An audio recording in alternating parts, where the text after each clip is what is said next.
دوستان عزیز السلام علیکم. امروز 23 فوریه سال 2026 می باشد.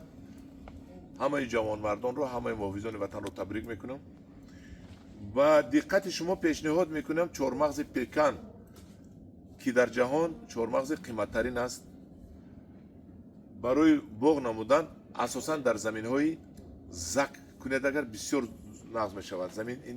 زمین نم رو نقض میبیند. زمین زکی که بسیار پرتوتگی است، بسیار هیچی نمیشود. من و زمین زک چی میشود میگفتم میپرسیدن، من آوردم زمین زک رو به نوبت دوست میداره چهارمغز پکن. چهارمغز پکن چی است؟ یک مرتبه نشون دادم. این رو من از بازار خریدم، از مغازه. کیلویش 123 و 50 درم، 123 سومون 50 درم. من همین تاکش ده 31 سومون خریدم. این خاطرش. و شما نشون میدم چهارمغز پکن چی است. چهارمغز پکن من همین چهارمغز است. این بریون کردگی است. این بیرون کردگی است و کرکر کردگی است، برای سفید شده است. اساساً چهارمغز پکن کمتر قهوه رنگ می شود. من همین نکیم پوستش تنک می شود. در حقیقت این پوست رو ببینید چقدر پوست تنک است. این با آسانی میشکند، با زودی میشکند. دیدید؟ چهارمغز پکن بهترین چهارمغز جهان می باشد و قیمت ترین چهارمغز جهان می باشد. من هم خیلی پوست نو کرده این رو 123 سومونی من خریدم. کیلوش رو اگر پوست کنید 150 سومونی یک لخت میفروشید. پوست کردنش هم آسان است. من دیدید؟ این که بریون کردگی است، این من جدا شد.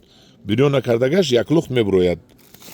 همداران عزیز، دیر نکنید. دیر نشده است. در منطقه شهرتوز و منطقه قبادیان پکنزور است. همونطور میدونید دههای دوقی و دیگر دهه ها هر سال هزار کیلوها تونها میفروشند. لیکن پکن های مایده خیلی است. این پکن خیلی کلان است. من هم دیرون عزیز پیوندی است. من اینجای پیونده هایش است. در گرمی ما علاقه جنبیده ایستاده است، چون که زیر کلونکه باشد. من خریداری کنید. یک تا روسش قطع سکیتکه میشد، توجش قطع تحفیف یعنی کسانی 5 دونه گیرد، یک دونه بولش بیپول داده می شود. ثواب هم گرفتن در کار کم در ماه شریف رمضان. من 5 بر 1 5 تا خرید، یک تا بیپول می رود. لیکن این رو 10 به 10 یا که کم 8 به 8 شنوندن در کار. این چهارمغز کلان می شود، نهایت کلان می شود، نهایت بسیار می بندد. تکرار میکنم در زمین های سیراب نهایت نقض می شود.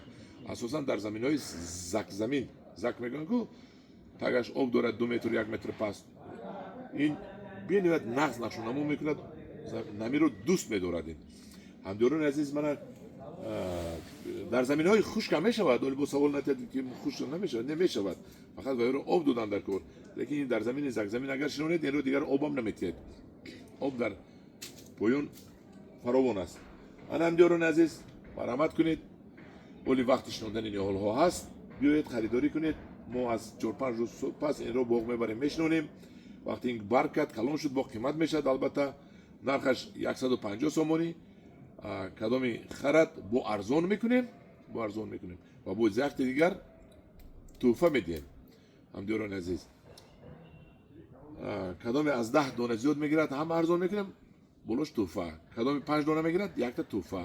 در پناه خدا باشد، خدا نگهدار شما باشد. من همین برای شما آوردم. همین روز من مقصدم بود که تاجیکستان پکنزور شود، لیکن خلق ما افسوس یا پول ندارد یا حال با پکن توجه نکرده است. با پیسته توجه کردن. در این مابین 3-4-5 سالی که من میگویم توجه کردن، حتی پیسته نمیرسد، میبرین نمیرسد، لیکن با پکن توجه نکردن که پکن با از پیسته هم زورتر از درآمدناکیش. در پناه خدا باشد، خدا نگهبان شما باشد.